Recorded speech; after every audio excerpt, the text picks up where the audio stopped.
Sanibona, ngaphambi singene kwivideo namuhla, ngithi angithathe lethuba ngibonge i-support nothando nesikhombise lona lingaphezu kokucabanga kwethu.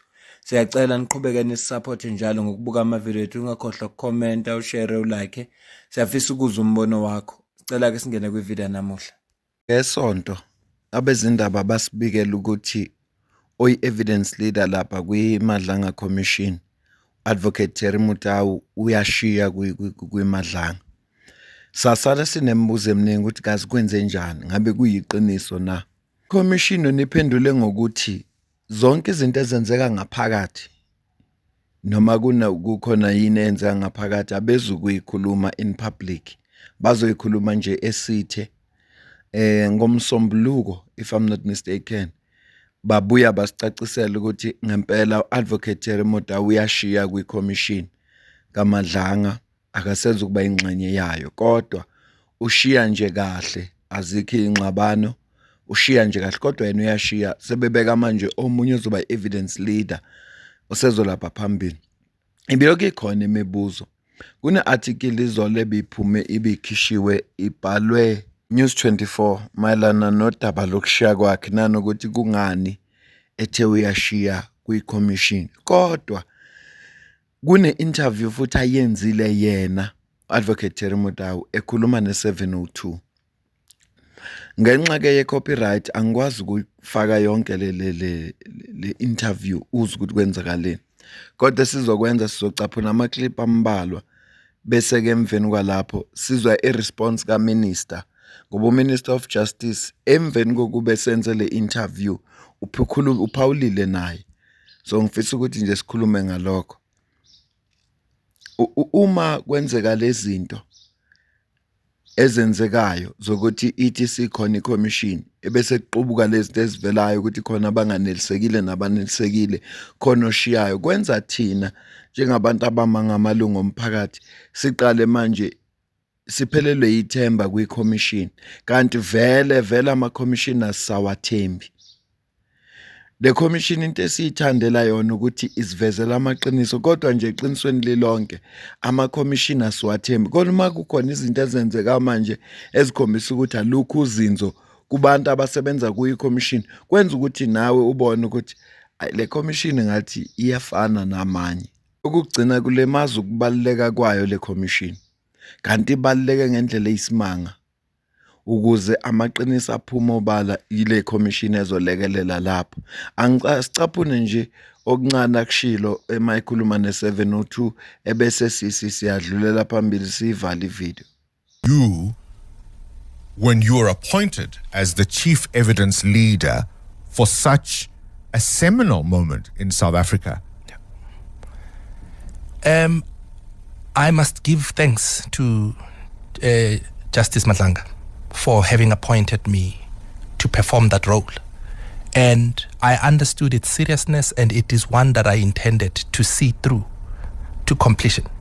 but what went wrong? Unfortunately, things didn't go according to plan. And by this, I mean there were things that were quite unforeseen on my part that made it impossible for me to add value to the commission. And perhaps just to give one example,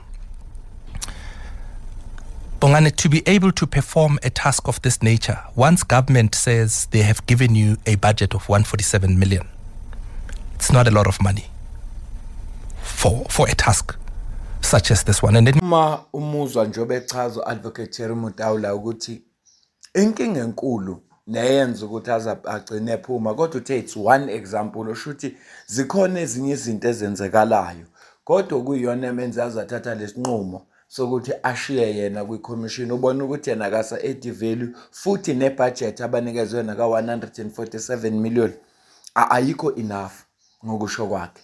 So ubona sengathi inkinga nje enkulu la ibudget. Inkinga enkulu ibudget. Siyazi ukuthi i-commission kaZondo yaspenda over a billion, yaspenda around 1 billion rand ngesikhathi yayiphenya la le commission kaMadlanga inikezwe 147 million. Yeah, kodwa ke i-National Dialogue izospenda 450 something million. Angisho lutho. angisho lutho kodwa nje bengikubeka nje nakho lokho ukuthi i-dialogue nje ukuthi abantu bakhulume baxoxe bazospenda 400 and something million, yet i-commission ephenya iy'nsolo ezi-serious mayelana ne-security, state security, inikezwe 147 million. Angizukusho lutho. Uminister uMamoloko Kubayi, if I'm not mistaken, ophethe i-Department of Justice, naye uphawulile ekhuluma noClement, ngizomcaphuna kodwa ngaphambi baphawule ukhipha i-statement, sizofunda leso statement bese siya kwi-video yakhe siyayivala le video emveni kwalapho. I-statement lesi siphuma kwi-Ministry of Justice and Constitutional Development, Republic of South Africa. To all media, attention news editors, ikhishwe ngolwesine langomhla ka-2 October 2025. Uminister Kubayi uyaclarifya ama-remarks ashiwo Advocate Jerry Mutau. Asesifundeke njengoba sibhaliwe. The Minister of Justice and Constitutional Development, Mamoloko Kubayi, has noted recent comments by Advocate Jerry Mutau SC, former chief evidence leader in the Judicial Commission of Inquiry into Criminality, Political Interference and Corruption in the Criminal Justice System, chaired by retired Judge Mbuyiseni Madlanga. Advocate Mutau has suggested that budgetary issues and his fears of budget shortfalls influenced his decisions to resign from the commission. The minister wishes to place on record that budgetary matters relating to the commission have been properly managed and communicated, and at no point were formal concern about the budget raised with the department. The minister further notes that Advocate Mutau was directly involved in the process of determining the fee structures for himself and his junior counsel. Key facts on the Commission's budget as previously communicated. On the 8th of September 2025, the department submitted a funding request to the National Treasury as part of the adjustment estimated of national expenditure process. The total budget of 147.9 million for the 2025-26 financial year is allocated as follows. Compensation of employees, it's 10,898,000 rand. Ngamkhohlwa lokho ngoba sikhuluma ngemali. For the commissioners, evidence leaders, investigators, researchers and secretarian staff, goods and services, it's 100,744,000 rand, including communication and ICT.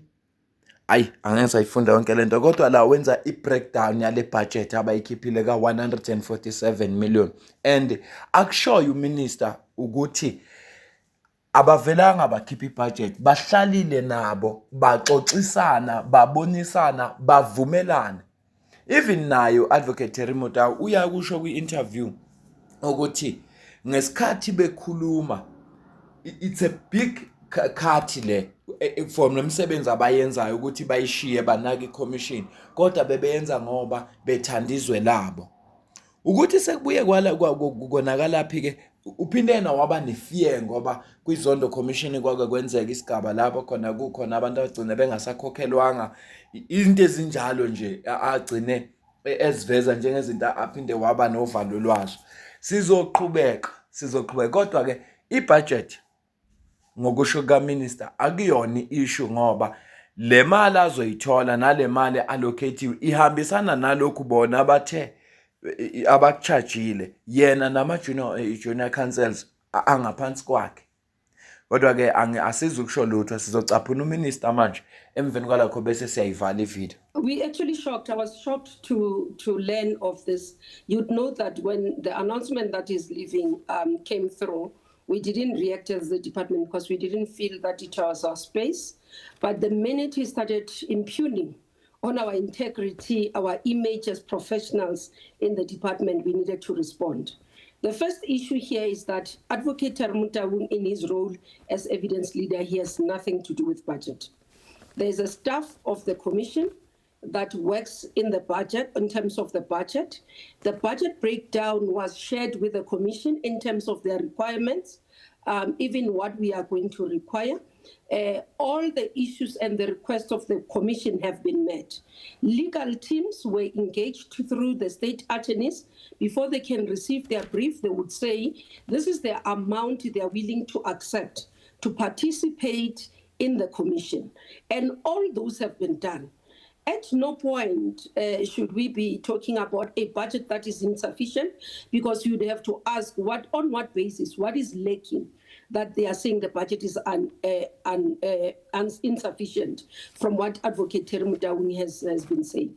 And that's what concerns us. And that's why I believe that there's more to it, and therefore would appreciate if Advocate Mutau can take the nation into confidence, the real reason why he has left the commission, because surely the budget can't be the reason, because he has no responsibility and he has no role in the budget.